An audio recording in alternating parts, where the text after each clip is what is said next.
Episode 11 Aarav the big boss. मुक्ति screen की बाहर की तरफ से आती है। उसने भी ब्लैक कलर की ड्रेस पहनी हुई थी। ये ड्रेस उस पर पूरी तरह से फिट थी। वो चेहरे से ही काफी कमजोर लग रही थी। उसके शोल्डर्स नैरो और स्किनी थे, जिसे देखकर दया आ रही थी। वो चेतन की तरफ जाती है और माइक्रोफोन लेते हुए कहती है, मेरी सिस्टर एक ग्रेट पर्सन थी, उसमें परफेक्शन था। उसने खुद के ऊपर बहुत प्रेशर डाला था अच्छा परफॉर्म करने के लिए। वो अपनी आंखें ऊपर उठाती है, जो कि आंसू और दर्द से भरी हुई थी।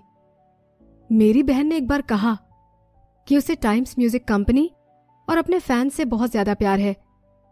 वो सबको ये दिखाना चाहती थी कि वो क्या बेस्ट अचीव कर सकती थी अपनी लाइफ में।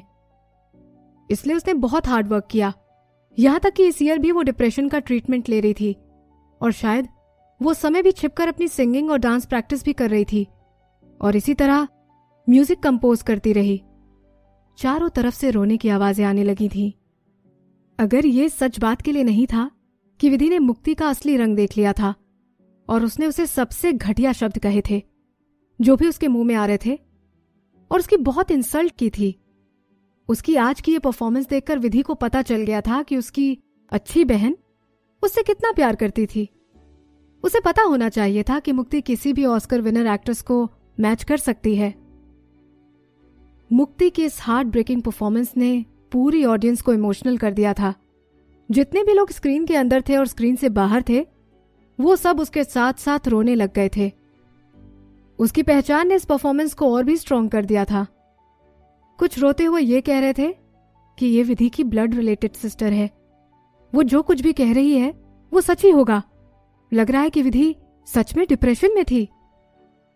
विधि हमेशा मुक्ति को इंटरव्यू में मेंशन किया करती थी और कहती थी कि उन दोनों के बीच सच में एक स्ट्रांग बॉन्ड है। मुक्ति ने जो भी कहा वो सच होना चाहिए।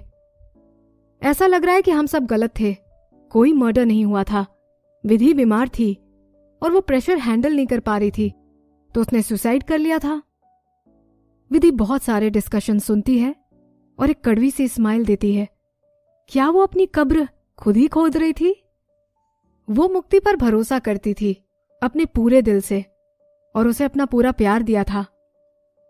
उसने अपनी बीमार बहन को हमेशा प्रोटेक्ट किया था, फिर चाहे वो इंटरव्यूज हो या मीटिंग्स हो। उसने हमेशा अपनी बहन को मेंशन किया था, ये कहते हुए कि वो उस पर गर्व महसूस करती है और अपनी बहन से सबसे ज्यादा क्लोज है।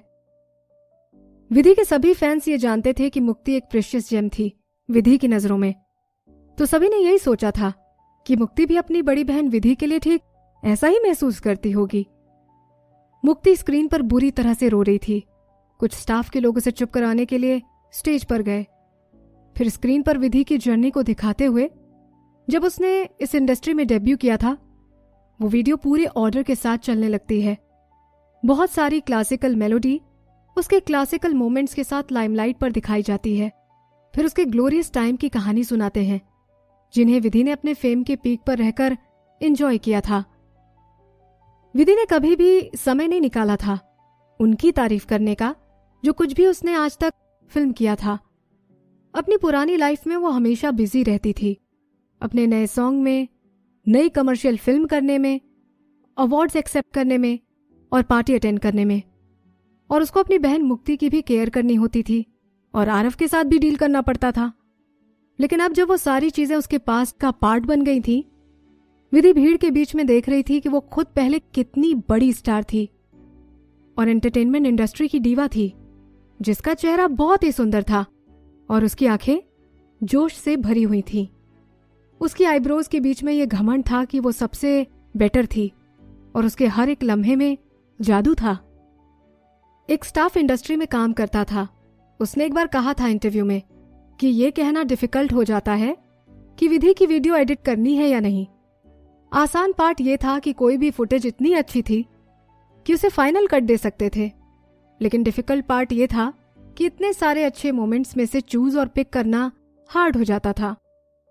कई सारे लोग विधि से जलते थे और कई लोगों ने उसके बारे में बहुत बुरी बातें भी कहते थे, लेकिन कोई इस बात से मना नहीं कर सकता था कि वो ब्लेस्ड थी और कम से कम किसी भी चीज की परवाह ना करने का एटीट्यूड, जैसे उसने पहले कभी कुछ महसूस नहीं किया हो या वो हर्ट हुई हो, उसे याद था कि उसी ईयर आरव उसे घर लाया था और अपने हाथ उसके फेस पर रखकर कहा था, इस परफेक्ट फेस पर जरा सी भी कोई भी चिंता और परेशानी नहीं होनी चाहिए।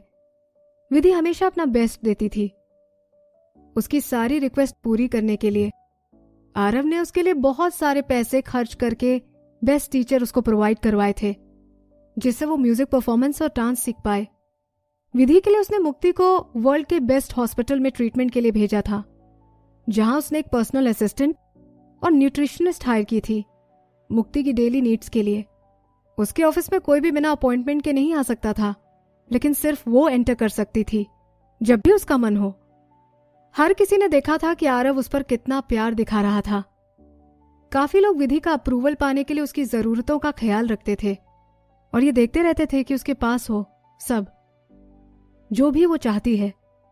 लेकिन जैसे ही वो सभी चीजों में नुक्स निकालने लग गई थी और पिकी हो गई थी, तब उसका गुस्सा और मनमानी दोनों ही बुरी तरह से बढ़ गए थे। लेकिन फिर भी आरव हंसता रहता था। और जब वो 17 साल की हो गई थी तो चेतन और उत्कर्ष से कहता है, तुम बेस्ट प्रोड्यूसर और मैनेजर हो इस इंडस्ट्री में, मैं तुम्हें अपनी बच्ची को दे रहा हूं। फिर नेक्स्ट ईयर विधि ने अपना डेब्यू किया और स्टार बनने की दुनिया में आ गई। क्रिटिक्स मीडिया में ये कहते थे कि उन्होंने कभी भी किसी दूसरे में ये नहीं देखा जिसमें ऐसा परफेक्ट कॉम्बिनेशन हो, अट्रैक्टिव और गॉडलीनेस का, और एरोगेंस और इनोसेंस का। आरव ये न्यूज देखते हुए उसे गले से लगा लेता है और उसके फोरहेड पर किस करते हुए उसे कहता है, मैंने कहा था ना कि मैं तुम्हें इस वर्ल्ड का सबसे ज्यादा पॉपुलर आर्टिस्ट बनाऊंगा। विधि उसी समय उसे बहुत ज्यादा एडमायर करती थी, लेकिन अब वो समझती है कि यह सिर्फ आरव का गेम था। स्टार्टिंग से ही उसने बहुत सारे अमाउंट में उस पर अपना टाइम और पैसा खर्च किया ताकि वो बस वही बन सके जो वो चाहता था, एक आइडियल आर्टिस्ट और आइडियल लवर। इसका रिजल्ट हुआ कि विधि उसकी पकड़ से और उसके रास्ते से, जो कि उसने खुद बनाया था, उसके लिए वहां से भागना चाहती थी। आरव, क्या उसने विधि को कभी सच में प्यार किया था? गाने की आवाज विधि के कानों में आती है, लेकिन वो समझ नहीं पाती कि इस गाने का नाम क्या था जो कि उसने पहले गाया था। वो भीड़ में खड़ी रहती है, अपनी पुरानी मेमोरीज में खोए हुए, जब तक कि अचानक से कैमरा उस बिग स्क्रीन पर आया और उसे वो फेस दिखाई देता है जिसको वो अपनी पूरी जिंदगी में नहीं भूल सकती। आरव। उसका फेस हैंडसम और चार्मिंग था और उसकी पर्सनालिटी जैसे कि गॉड लाइक थी। उसने फॉर्मल सूट पहना हुआ था जो कि वो हमेशा पहनता था जब भी कोई इंपॉर्टेंट इवेंट अटेंड करता था। उसकी मेटल ग्रे कलर की टाई परफेक्ट तरीके से बंधी हुई थी। हाथ सिला हुआ महंगा सूट उसको और भी लंबा और परफेक्ट दिखा रहा था। हालांकि कैमरा में ही उसका वहां होना बहुत ही बड़ी बात थी। अब स्क्रीन के अंदर का माहौल चुपचाप सा था। विधि स्पीचलेस सी होकर उसे देख रही थी, लेकिन अगले ही पल उसके अंदर एक डर छा गया था। उसको ऐसा लग रहा था जैसे कि उसके घुटनों ने धीरे से काम करना बंद कर दिया है। वो एक स्टेप पीछे जाती है और गलती से किसी के पैर के ऊपर चढ़ जाती है और वो इंसान उसके ऊपर चिल्लाता है, लेकिन उसे कोई परवाह नहीं थी। रोहन उसको पकड़ने के लिए अपने हाथ आगे बढ़ाता है और पूछता है, विदुषी, क्या तुम ठीक हो? तुम? विधि अपनी आंखें बंद करती है और अपनी पूरी विल पावर के साथ कोशिश करती है वो इस बारे में ना सोचे जिससे वो बहुत ज्यादा डरती थी। ऐसा लग रहा था कि मरने के बावजूद भी और किसी दूसरी लड़की के बॉडी में आने के बाद भी वो अंदर से दुख रही थी। ये ऐसा दर्द था जो कभी खत्म हो ही नहीं सकता था। विधि सोचती है कि अगर वो आरव को दोबारा देखेगी तो उसे वही दर्द महसूस होगा। हालांकि वो बहुत ही ज्यादा डरा हुआ महसूस कर रही थी। रोहन विधि को बहुत जोर से पकड़ता है। उसके हाथों की गर्मी और ताकत विधि को धीरे धीरे शांत करना शुरू कर देती है। वो खुद से कहती है बार बार कि विधि, तुम अब रिबॉर्न हो गई हो, तुम अब विदुषी हो। तुम्हें अब उस बंगलों में बंद करके नहीं रखा जाएगा और तुम्हें उस इंसान को रिस्पॉन्ड करने की या कॉल करने की अब कोई जरूरत नहीं है। अब तुम उस आदमी से हजारों मील दूर हो और एक बिल्कुल अलग इंसान हो। तुम अब सेफ ही नहीं बल्कि सबसे ज्यादा सेफ हो।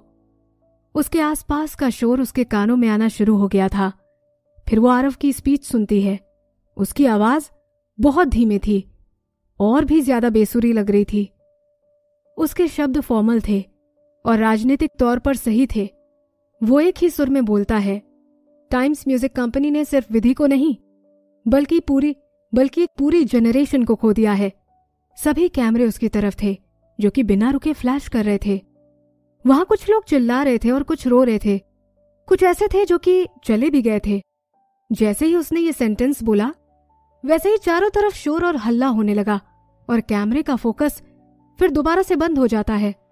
लाइव ब्रॉडकास्ट पूरे वर्ल्ड से सिर्फ भीड़ और चारों तरफ शोर होने का ही सीन दिखा रहा था। उस बड़ी सी स्क्रीन पर आरव के सेंटेंस से जैसे कि इमोशंस के ज्वालामुखी फट गए। अब वो अकेला उस तूफान के बीच में खड़ा था, बिल्कुल शांत होकर,